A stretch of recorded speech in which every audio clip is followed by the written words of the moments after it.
East London. Come in today and talk to you guys and answer any questions that you might have about the industry or myself. Look forward to hearing some of your questions. I'll go first. Who is your favourite person you work with? I work in two main industries, which is sports and music. Within sports, the boxer called Yarde. I do a lot of his work for him. And within music, I'd say my favourite person that I work with is Manny. What inspired you to do this? I was in uni studying economics, something completely different. My year was the first year to go through lockdown whilst doing university. A lot of our university time was spent at home doing it, so I had a lot of free time and I was trying something to do. One of the teachers from my old school lent me his camera, just play around with. And I just went around working on my craft, doing free shoots, behind the scenes stuff. Eventually, I met people in my field. What would be your dream collaboration that you could film or speak to a celebrity? Ellie Golden, singer. But yeah, I'm a big fan of her. In sports, I'm a Chelsea fan, so maybe shooting for the Chelsea team, is what I'm saying. I'm 23. The biggest project that I've done in sports has been, so I film like fight nights for boxing, like BT Sports or Sky Streams. My biggest one is probably coming up in 2. I'm going to be filming the Chris Eubank before that. The biggest one was like, just probably another fight night with Anthony Yarde. And then within music, the biggest project that I've probably done is a filming nights at the O2 Arena. My first thing would be network, man. Don't be afraid to put yourself out there and meet people in these places. Like if you're in a room with somebody and you come across someone that's within the field or media, talk to them, just ask them what they do, find out what their role. You never know, they might be looking for that person that's come up to them and, which I'm saying, trying to get some work. The age where you're ready to start filming, don't be afraid to do free work. Sometimes you have to think about it in a way of, okay, I'm already an established photographer or videographer. Why should I pick you over that person? Sometimes you have to give people a reason. They might not want to spend that money, or they might just want someone to see what you're about. Prove yourself within the game, give yourself some free work, let people know that you're the person that can do this job. And then once you've done that, you open up a new word of mouth in the industry is so key. The reason I'm here now is because of a connection that I'd made 9 years ago. The reason that I got called in to talk to you guys. So when meeting new people, even if it's just a hello, hi, let them know what you do. If you've got examples of your previous work, show them and they see it's going to take you places. My advice would be to network as much as you can and work on being a good filmmaker. I didn't study filmmaking in university or school. I'm still learning as I go up, but I'm fortunate that's a big project. So I would say learn your camera, the different filmmaking styles. Some of you might want to start doing music videos. Some of you might want to start doing interviews like this. Some of you might want to work for TV, film, many different roles. So I would say find your niche, that pathway that you want to go into. And once you're in there, just work specifically. Who inspires me? I'll probably say my mom. My mom is a single parent. She worked 3 jobs to make everything flow. I was more inspired by hard work and willingness to make things happen. When I'm saying to you guys, go out there and network. It can be scary. You might feel shy or you might feel like, oh, I don't really want to go and bother this person or go back. Sometimes it just takes a lot to even just go up to someone and be like, hey, I'm Manny. At the start of my career, I was doing a lot of free work. The whole week would be filled up with shoots. So that's very time consuming and can be very draining, but it's one of the things that I had to do to make myself known. So all that hard work and determination that I have in my career, I would say it probably came from my parents. Just watching them like working in a school, my mom was a cleaner, just coming to piss every day. From 5 a.m. and then back to 6, 7 in the afternoon, just working 3 jobs each day. Hard work and grind to go out there and get it. I think that's just what's best done. If you enjoy media, you're doing something that you love. I don't think I've ever gone into a shoot. You get a lot of satisfaction from the job because, again, you wouldn't be in this industry if you didn't really enjoy working with cameras or creating things. As a creative, seeing a final product like what I've made and what I've had to work on is very satisfying. Away from media, in life, you're gonna come across people that might not be on the same wave as you, or it's people that you might not get along with. In the creative field, worse. In a corporate setting, we're all there to do one job. When you're a creative and you're trying to create something, everyone's got their own ideas. Sometimes you can have too many chefs cooking in one pot. You might clash with people. You might be the creative, but the person handling the business might not understand each other's goals. So the only con I've experienced is you might come across a few people that aren't understanding of your vision, but don't let that deter you. If they're not on your wavelength, you're on your own journey. You're gonna go on to do great things. First celebrity I ever filmed was probably Anthony Yarde. He's a boxer from East London. He's one that I still work with to this day, so it's been a long journey with him. I'd say in sports, Anthony was probably the first sports person that I worked with. I'd say in the music game, first celebrity that I shot from the UK was a guy called Nate Smalls. My first big job, it was Nichi. What was your dream job when you were younger? I used to want to be a rapper. That when I was like 16, 17, 18, but then I felt like it wasn't really for me, so I stepped away from that.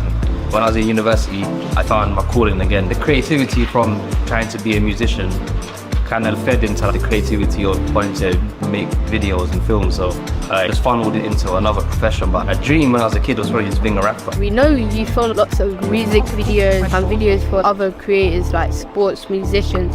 Have you ever thought of filming a short film or directing a movie? Yeah, I feel like right now in my journey, it's a little bit, not too early, but like I feel like there's still some things that I want to do within music and sports that I want to tick off the list before I move on to short films. The difference between short films and let's say what I do now, I can do what I do now by myself with my one camera setup. When you're doing short films, you have one person dedicated just for the lighting, one person just on the camera, one person directing, one person doing, there's like a crew of 20 people on set. So for me to want to do a short film, I need to find like another 10 people that are on the same wavelength. And obviously short films, they cost a lot of money, bro. Yeah. So these kind of things, it's definitely on the list to do them. But for now, I feel like where I'm at, I think the videos that I'm doing right now is what I'm trying to just perfect before I end up going to short film. The natural progression is to start doing small things like documentaries and TV shows. That's what I'm working on right now. I'm working on documentaries. I've got a few that I'm working on right now. Eventually, short films will be one of the things we start working on. Yeah. For sure. If Nems reached out to you to film him a music video, you want to do it? Yeah, funny enough, I was filming with Nems 2 weeks ago. I wasn't doing a music video. He dropped his album 2 weeks ago. He was doing some like campaign, some advertising stuff for JD Sports. So I went up to Manchester to shoot with him. He was giving out like shoes to some of his fans. He was doing a performance. Funnily enough, I was working with Nems still 2 weeks ago. If you came to me with a music video, we can get it done, man. How did your journey start? My journey started once I was in uni and I was trying to find work. I'm from Ilford, which is nearby. I just went around the whole town centre handing out my CV to every single shop that I could possibly find. And once I found a boxing gym, it was called Box Up Gyms in Ilford. So I started doing all of the social media for charity. They take kids off the road, start doing nonsense and just put them on the right path. So I started working with the charity, doing some content for them. Through Box Up is where I met Anthony, the boxer. When I was working with Anthony, I was doing a lot of stuff for him, BT Sports, because they were filming some stuff with Anthony, came to the gym and saw my work on a billboard at the time. And then once they saw my stuff, they brought me on board to start freelancing for them. That was the start of it. From there, just meeting the right people, navigating my way through and then making my way to the place that I'm at right now. Okay, so what are your future aspirations? I've started my company, my business, 4pm Recordings. One day I would like it to become a fully fledged production house where all the musicians, everyone that comes to this one agency. And obviously I want to step away from filming myself, have the empire of shooters that I can just send out to places. Just have the whole world come to 4pm to have their creative assets made. I would like to work on like short films and films.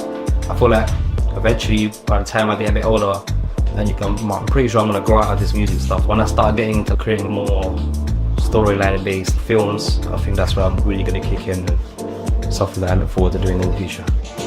We've been through a lot of serious questions. What we are gonna ask you now that I'm really related to it. That's cool, man. So questions like, so what's your favourite food? Honestly, I'm from a council estate, so you know, there's always a chicken shop nearby. For me personally, even though it's not really healthy nowadays, nothing can beat free wings and chips for me. But when we get older, I'm getting into more sophisticated places. I like a bit of steak, so steak and wings and chips, that's my thing. Sounds good. What do you like about Chelsea Football Club that really attracts you to it? And what's your favourite player in the team in Chelsea? It's like, when I was a kid, like, my first proper memory of Chelsea is just being like a young boy and just seeing Drogba score that penalty from the Champions League. I've just been a Chelsea fan from young. You kind of just get born into them, saw them on TV, and that was my team. My favourite player right now, obviously, we'll go with Cole Palmer. Of all time, Eden Hazard is my guy. I would say that as well. Yeah.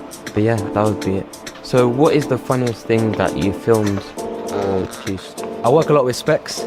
He's just a funny presenter, so whenever Specs is on the mic, It's always a good time. What is the most expensive shot that you've taken or that you've done? As in what? The most money that I've been paid. The money that's been put into it. Money and time and like the biggest thing. Nine's headline show at O2, it would have cost like £300,000-400,000 to put that together. So I was involved in the filming of that. Filmed some bits for Heady One's album cover. Just the cover was like 30 grand. So a lot of money that gets put into these kind of things. What else has been? Yes, that's some stuff that costs like 100 bags or more. It's been quite expensive. Also, more about Central Cee. What was it like meeting him, being with him and spending time with him? He's cool, man. He's very reserved, like to himself, very humble person. He doesn't talk too much, even though he's one of the biggest artists in the world. He tries to stay away from it as much as he can. Like more time, you'll see other people filming him, or just him doing like a selfie video. But I see if he's went up to him with a camera and asked him a question, he's not really on it. Even like after the shoots we've done, he'll just tell me, yo, Manny, we're not using any of the talking bits. Just get the shots of like me doing what I'm doing.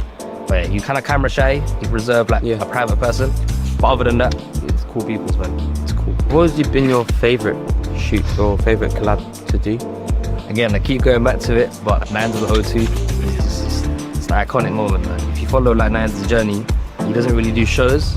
So like this was his last album, his final ever piece of work that we're gonna make, and this was like one of his like biggest. It's literally the biggest show. 20k O2 Arena sold out in 2 minutes. Leading up to going there, it was so exciting. Like obviously, once the ticket sales went out and it sold out in 5 minutes, it was like cool. I was just planning how we're gonna shoot this, doing rehearsals. It was during the week of the album release, so it was all going up. We went on a tour. It's in Birmingham, Manny, Leeds, Bristol. It was going to these places, meeting the fans and doing activations or whatever. It's just such a sick time in my career. I think it's gonna be hard to ever top that like week or two of when that happened. But yeah, for me personally, and obviously growing up, I was a Nines fan. Even just the notion of working with someone you grew up listening to, but they're like you're like friends, and it's weird to like even put it into words. Like you get on, eat food together, you chill together, you talk together, buzz jokes together. So just that whole notion of working with someone that I enjoy listening to their music was an amazing feeling. Another question, probably the final question I'm going to ask is, what is a day in a life for you?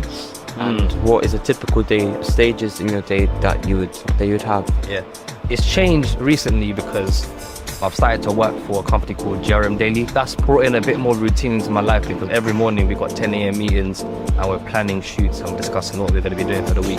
But before that, my life was a bit of a mess. I feel like if you ask any creative, they'll say the same thing. Sometimes you go in bed at 5 o'clock at night, 5 o'clock in the morning, you're waking up at 2. It's weird because a lot of the artists, when they're recording their music, studio times from 11 at night till 6 in the morning are along them times. For some reason, creatives just get busy at night time. I don't know what it is, but so then obviously that has like a knock-on effect on the morning because you're waking up at 3 o'clock. It just feel like waking up mad late, mad wasted half the day. It's not really a good feeling. But that's the way a lot of creatives work, fam. You do a lot of late nights, you do a lot of early mornings, sometimes late mornings. But like recently now, so like, I'll go bed around maybe 2 o'clock, having done all my edits, or I'm just chilling. I'll wake up for my 10 a.m. meeting, and literally depending on what we're doing on that day, I'll know if I'm doing a shoot, I'll go to my shoot, pop it out and then go back home, or if I'm just chilling at home. Yeah, man.